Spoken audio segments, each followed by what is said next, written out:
Okay, solutions for the second practice quiz. Let's go. Let's see if we can get this done quick. Problem one is all a bunch of anti-derivatives, right? A bunch of integrals. I didn't put any boundaries on there, I guess, partially because I kind of half forgot. But also the second ones, the area ones, are all going to have boundaries, so we'll see that there. These, of course, are all going to be u substitutions. We should sort of verify that before we actually sort of do them, right? But we can see pretty quickly almost all of these. You're going to need to do some sort of u sub to solve it. In this case, the first one, the integral x cubed root of 2x to the 4 plus 2. Just too busy, right? Just too much stuff going on. Not really a way to multiply and distribute into the square root. We said one of the good options, if we're going to pick a u, is whatever's underneath a square root. So let's start with that. Let's let u equal 2x to the 4 plus 2. That means the derivative, right? So our process here, you're always going to find your u. Find the derivative of that u. This is going to be 8x cubed, right? Plus 0. Right, kind of cross multiply, flip this stuff around, solve it for the dx. So it's going to be du divided by 8x cubed. If we take those subs and start to put them in, sub them in, x cubed times the root of u, right? And then dx becomes du divided by 8x cubed. Some good indications here that we're on the right track. Those would include things like x cubed and x cubed, right? So those guys are kind of stacked and they'll cancel each other out. So that's very good. This is going to become, right, 8 is on the bottom here. So we'll call this 1 over 8, antiderivative, right, integral. Root of u, just call that u to the 1/2 with respect to u. So the x's get canceled away, no big deal. We just have now a nice power rule to do. So this is going to become, right, as an antiderivative, 1 over 8 times, so 1/2 plus 1, 3/2. Divide by 3/2, the same thing as multiplying by 2/3. 8 times 2/3. Let's just leave it as 3/2, I guess. Right? What was our u? 2x to the 4 plus 2. Quantity to the 3/2 plus big C, right? These are indefinite integrals. No. Sorry, I think I'm gonna sneeze, and then of course, once you start to think about it, it kind of just goes away. And then it's kind of weirdly unsatisfying if you feel like you have a sneeze coming on, and then it just sort of disappears. I mean, nobody really wants to sneeze in the middle of making a video, but just for me personally, from my own experience, feeling like you have to sneeze and then having it just kind of go away without sneezing is extremely unsatisfying and just not really pleasant. In any event, just a pretty unique experience watching these videos. There you go. Our final version here, of course, right? So 1/8 and 2/3 will clean up to 1 over 12. 2x to the 4 plus 2, right? Quantity to the 3/2. You could write that if we had to put numbers into this and do a definite integral you want, written with the square root and then sort of quantity cubed. But I would say just leave it as 3/2 for now if we're not doing that. And that's 1a. Let's keep this going. 1b. This one has some trig stuff, some sines and cosines. Particularly, this is cosine x, and then quantity sine x cubed. A couple different ways you might see that. You could even kind of see that written as, man, this black pen is not the best sometimes.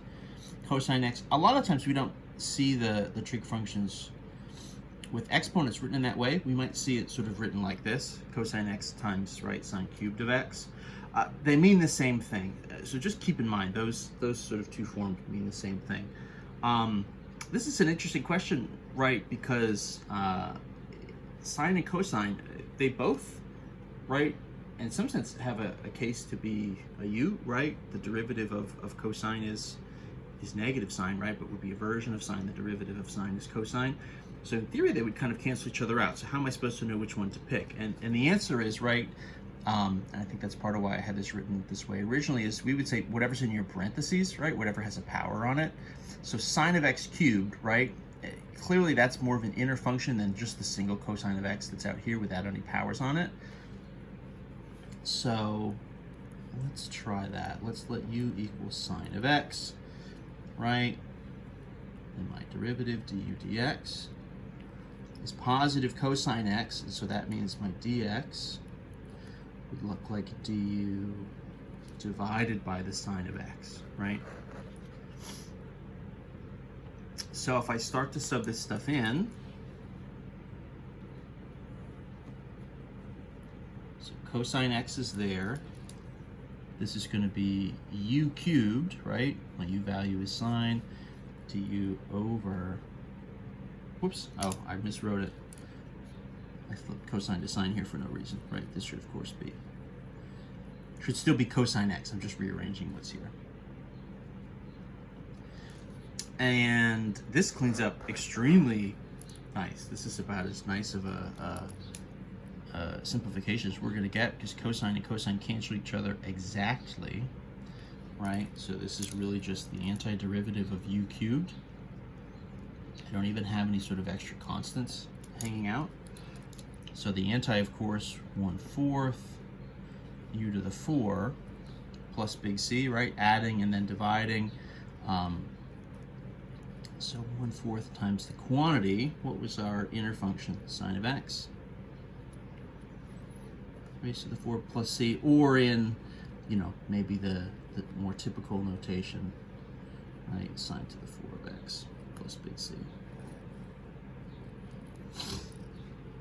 So as always, the trick there is sort of picking the correct, right, the quote-unquote correct u to get ourselves started. Once we've got that, we're good to go.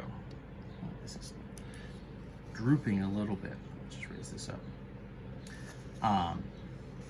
Right, so here we go for 1b. Let's keep the party going. Calculus party.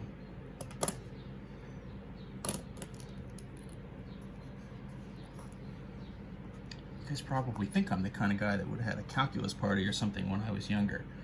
And I didn't. I just didn't have any parties. So that'll teach you for thinking I'm like some nerd or something trying to have math parties. I just didn't have any parties.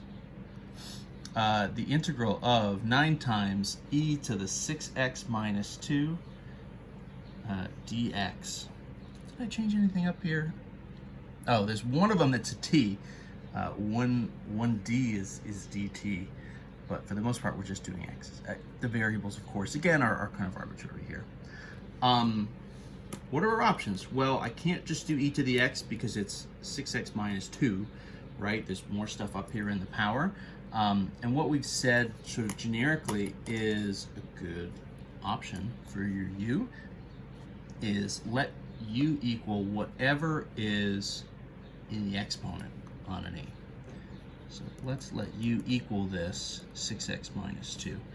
This is almost one of our sort of trivial ones, right? If this was just a 6x, and you do the derivative, you're just going to get 6. We actually do just get 6. Here we get kind of a semi-trivial antiderivative, so dx would be du over 6. That's fine, right? You know, 6x minus 2 versus 6x. Obviously, the minus 2 makes it different, but conceptually and on some level, a 6x versus a 6x minus 2, as far as the derivative, I mean, they end up in the same spot. So some of those trivial kind of ideas, you know, in theory, you could kind of put those to work here. 9, so e raised to the u, and then minus dx, right, would be du, just divide by 6. So there's just some pretty low-key, not too exciting fraction, just sort of constant stuff, right? We have kind of a 9 over 6 that's here, right? E to the u du. 9 over 6 we could reduce, right? This would be like a 3/2. Antiderivative for e to the u just is e to the u plus big C. So 3/2 e to the, what was the original? 6x minus 2 plus big C. So that's going to be our answer there. What do we got? I'll pause that there, right? And then we'll do the parts D and E in the next video. We'll try to keep it so these are maybe a little shorter.